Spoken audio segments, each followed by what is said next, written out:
So the Responses API promises to simplify the process of building agents. And one of the key features of AI agents is the ability to call tools. The Responses API provides a list of built-in tools that we can add to our AI agents.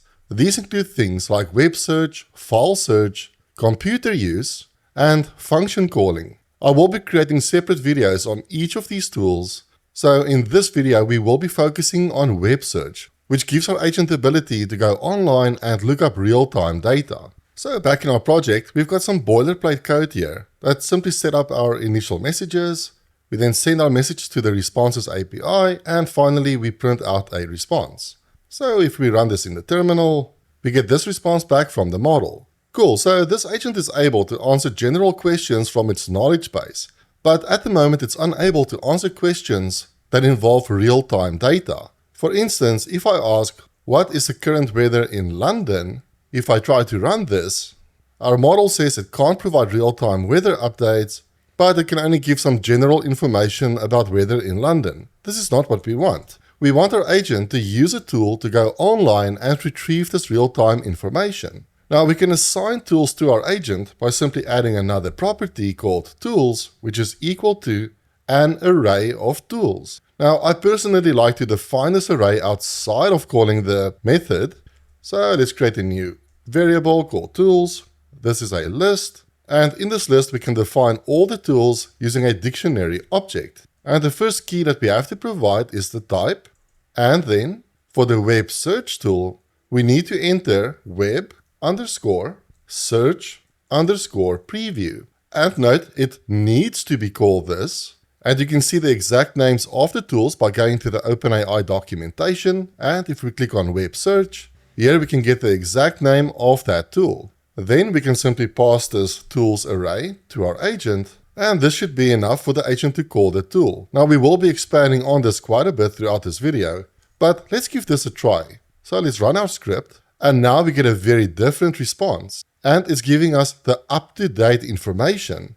And it's also telling us where it got this information from. Now we can also expand on this tool quite a bit. For instance, we can provide location information as well. If you had to go to Google and do any search, you could ask something like find businesses near me, and Google will use your location to try and find these results. So what's cool about this web search tool is we can provide an estimate of our location as well. We can do that by adding another property called user underscore location, and this takes in a dictionary as input, and we have to provide a few values.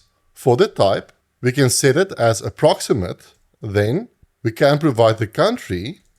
I'll specify GB for Great Britain, and we do have to use the 2-letter abbreviation of the country.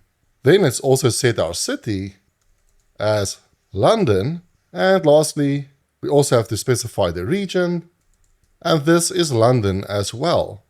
So this means we can now omit London in our question, and if we had to run this in the terminal, it's still asking us for the location, and to be honest, this can be quite finicky, but sometimes it does return results based on the location.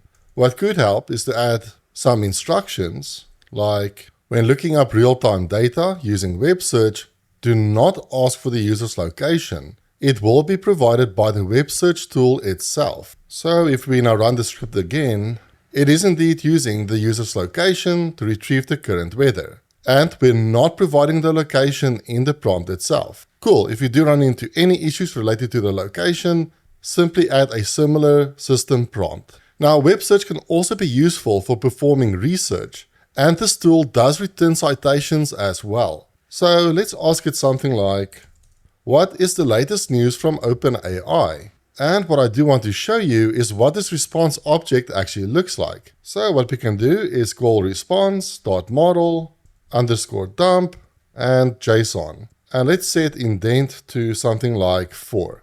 This will just make it a little bit easier to read in the terminal. So let's run this and let's have a look at what we got back. So obviously we get the response ID, we get our system prompt, and then we get this output object. The first dictionary simply gives us the type of web search call, telling us that this tool was called, and then the second dictionary gives us the actual response. So within this object, we get this content property, which is an array, And the first dictionary gives us all the annotations. So this tells us where this information was sourced from. So we get the title of the article, it's of type URL citation, along with the URL that this information was retrieved from. And we can see all of the citations in this object. So scrolling down, we can finally see this property called text, which contains the final answer from our model. So what we can do to greatly improve our output is to first say print, and let's say AI response is equal to response.output text. Now let's also grab all of those citations. So let's say \citations, and let's just have a look at this object again. So first we want to loop through this output property, which is an array, and then look for a dictionary that contains this content property, which in itself is a list as well, which contains a property called annotations. First is, let's say, for block in response.output, let's say that if this dictionary does not contain a property, so let's say has attribute, block, and what we want to grab is a dictionary that contains a property called content. So we're looking for this guy over here. If the current dictionary does not contain this property, then we simply continue with this loop. If it does contain that property,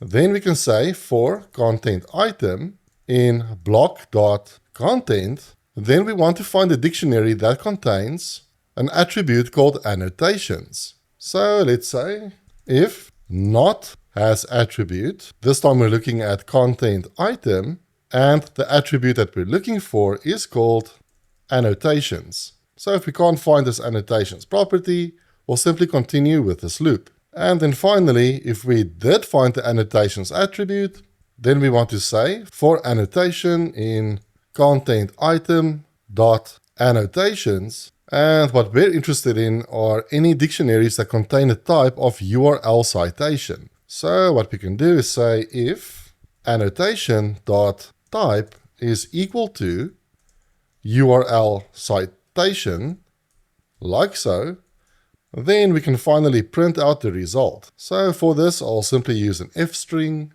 and let's say annotation.title, and I think let's also grab annotation.url. So effectively, we're grabbing this value as well as the URL. Cool. That should actually be it. Now, let's restart this. Let's run the script in the terminal. And looking at this result now, let's go all the way to the top. We can see our AI response saying that here are the latest developments involving OpenAI. And if we scroll down, we can find our citations. And this contains the title of the citation along with the URL. How cool is that? I hope you found this video useful. In the next video, we will be having a look at the file search tool, which allows us to assign a vector database to our AI agent. I'll see you in the next one.